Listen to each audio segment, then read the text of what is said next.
Praise the Lord. My name is Reverend Albert Ajeti, and the senior pastor of Divine Wisdom Ministry International. I want to share something briefly with you, especially those who are married. I want you to know the Bible says that temptation will come though, but woe unto the one that to pass through. We all know that temptations will definitely come, but how do you protect yourself from this temptation?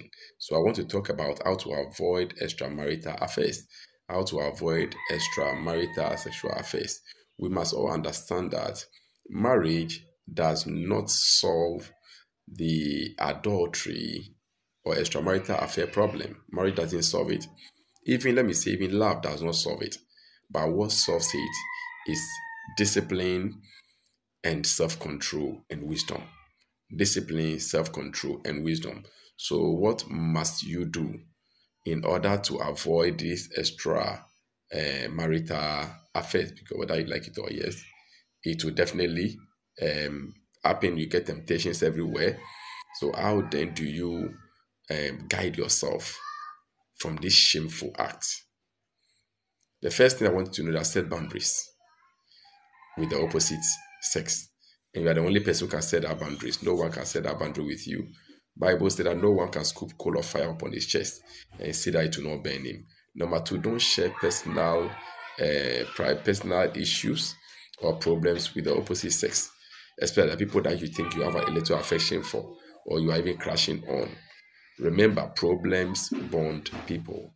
Problems bond people. Number three, I want to understand that avoid contact with someone you secretly admire. Avoid secret contact with someone you secretly admire. Guard your heart with all diligence, for out of it flows all the issues of life.